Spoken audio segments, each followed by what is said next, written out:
नमस्कार, मैं पत्रकार सुसीम। आज हमारे साथ उपस्थित हैं मिस्टर रजनीश भारती जी, जो एक फ्रीलांस राइटर हैं, जिन्होंने किसान आंदोलन में सक्रियता से भाग लिया है और किसानों की समस्याएं व उनके समाधान पर गहन अध्ययन किया है। आप जनवादी किसान सभा के महासचिव भी हैं। आज हम जानते हैं उनसे किसानों की कुछ समस्याएं और उनके समाधान के बारे में। नमस्कार सर। नमस्कार जी।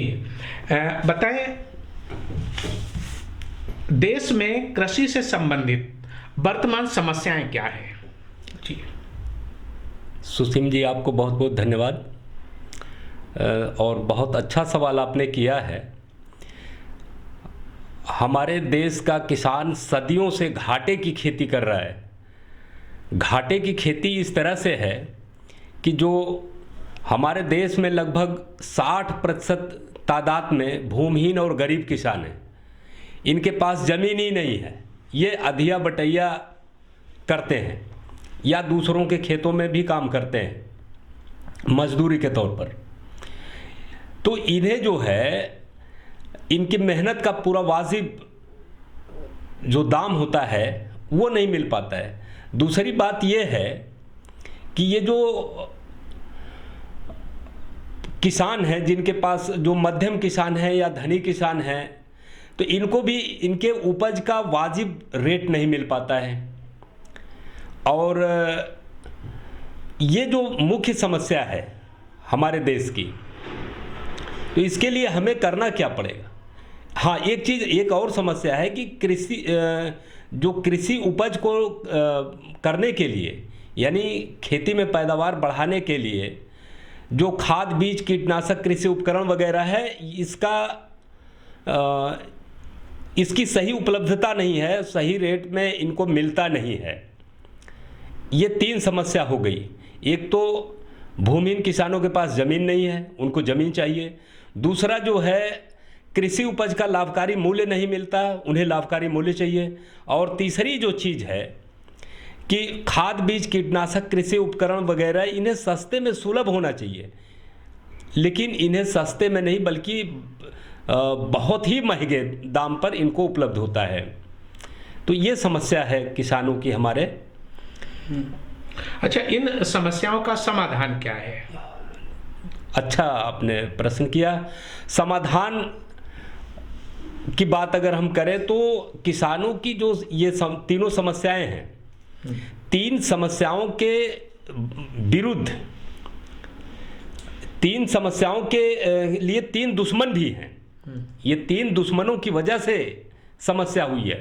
3 दुश्मन कौन है?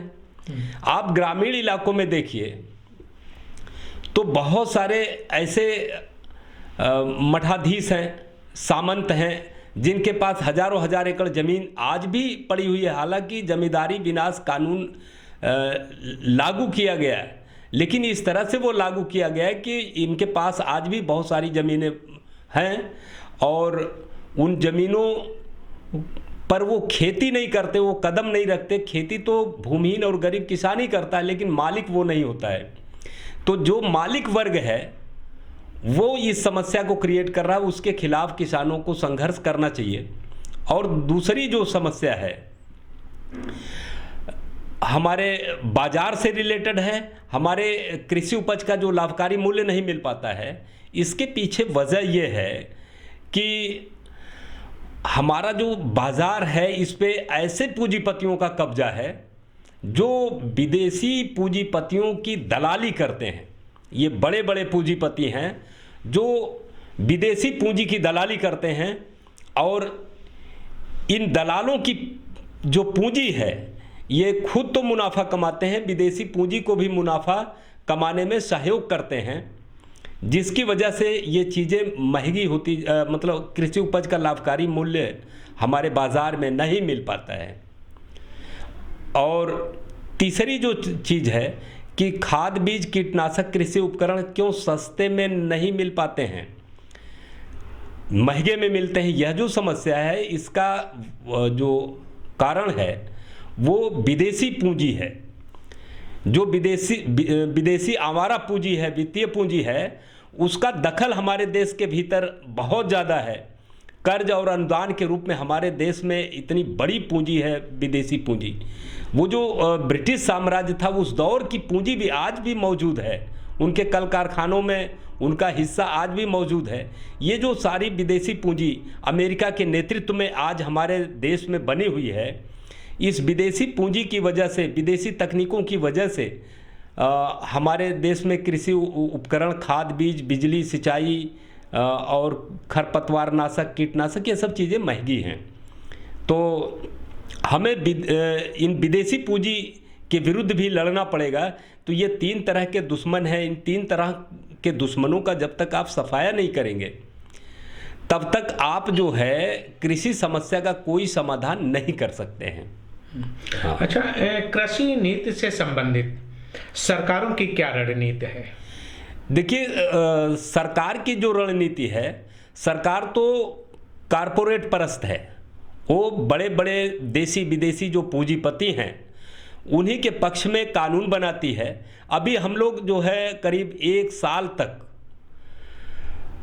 दिल्ली के बॉर्डरों पर बैठे रहे और सिर्फ वजह ये थी कि सरकार ने किसानों के खिलाफ 3 कानून ला दिया था। ये 3 कानून ऐसे थे कि अगर वो 3 कानून लागू हो जाते तो 10-15 साल के भीतर ही किसानों की सारी जमीन बड़े बड़े पूंजीपतियों के हाथ में चली जाती। इसलिए हम लोग वहाँ जमे रहे। आज भी सरकार इस ताक में है कि किसान आंदोलन थोड़ा कमज़ोर पड़े, किसानों में एकता कमज़ोर पड़े और किसानों का नेतृत्व सामंतों के हाथ में चला जाए, ऐसा वो चाह रहे हैं। और बहुत हद तक सामंती नेतृत्व जो है कृषि आंदोलन में हावी है, जो बड़ी बड़ी ज़मीनों के मालिक हैं। किसी के पास 500 एकड़ ज़मीन है, किसी के पास 2000 एकड़ ज़मीन है, 1000 एकड़ ज़मीन है। ऐसे ऐसे सामंती टाइप के लोग किसानों के नेता बने हुए हैं। ये लोग सही मायने में सरकार के लिए भी काम कर रहे हैं। इस तरह के लोगों को ये सरकार ने किसान आंदोलन में घुसाने की कोशिश किया है ताकि किसान आंदोलन डिस्टर्ब हो जाए, बिखर जाए और वो ज़मीन किसानों की छीन करके पूंजीपतियों को दे सकें। तो सरकार तो जो कुछ भी कर रही है किसानों के खिलाफ ही कर रही है और बड़े बड़े पूंजीपतियों को उनका मुनाफा बढ़ाने के लिए सरकार काम कर रही है। यही वजह है कि किसानों को कृषि उपज का लाभकारी मूल्य नहीं मिल रहा है और सरकार की मतलब लापरवाही की वजह से ही एक तरह से पक्षपातपूर्ण रवैये की वजह से। पक्षपात किसका कर रहे हैं? वो बड़े बड़े कारपोरेट घरानों का पक्षपात कर रहे हैं। तो उनके इस रवैये के कारण जो है हमारे देश की कृषि घाटे में है, जबकि हमारा देश कृषि प्रधान है। आज पूरे दुनिया में मंदी छाई हुई है। अगर भारत टिका हुआ है तो इस देश के किसानों के बल पर टिका हुआ है। अब खेती किसानी श्रीलंका में नहीं होती है, नाम मात्र की खेती है। वो कृषि प्रधान देश नहीं है श्रीलंका। तो आज देखिए पूरे वैश्विक मंदी के दौर में वो दिवालिया होने के कगार पर खड़ा है और वहाँ जनता की ज़रूरतें नहीं पूरी हो रही हैं, जनता सड़कों पर उतर करके लड़ रही है। वो हालात हमारे देश का भी हो जाता है और हो भी सकता है आगे चल करके ये हो जाएगा। जिस तरह से किसानों का खून निचोड़ा जा रहा है आगे चल करके वही हालात हमारे देश में पैदा होने वाले हैं। तो इस हालात से श्रीलंका जैसे हालात ना बने उसके लिए कृषि उपज का लाभकारी मूल्य मिलना चाहिए। खाद बीज कीटनाशक कृषि उपकरण वगैरह ये सब चीज़ें सस्ते में सुलभ होने चाहिए। और जो भूमिहीन और गरीब किसान हैं इन्हें ज़मीन मिलनी चाहिए, इन्हें ज़मीन का हक मिलना चाहिए। तभी जो है इस देश का विकास हो सकता है, तभी किसान खुशहाल हो सकता है। अच्छा, कृषि और किसान के बारे में आप अपना मंतव्य थोड़ा स्पष्ट करिएगा। साथ ही ये जो अभी तक मैं मंतव्य अपना रख रहा था ये मेरा ही मंतव्य था और मेरा कोई अलग से मंतव्य नहीं है। जो जनवादी किसान सभा का मंतव्य है वही मेरा मंतव्य है। और अब तक जो क्रांतिकारी लोग थे जिन्होंने किसानों के लिए काम किया, वही मंतव्य मेरा भी है और मेरा कुछ अलग नहीं है। अच्छा, किसान सरकार से क्या अपेक्षा रखें जो वो विकसित हों?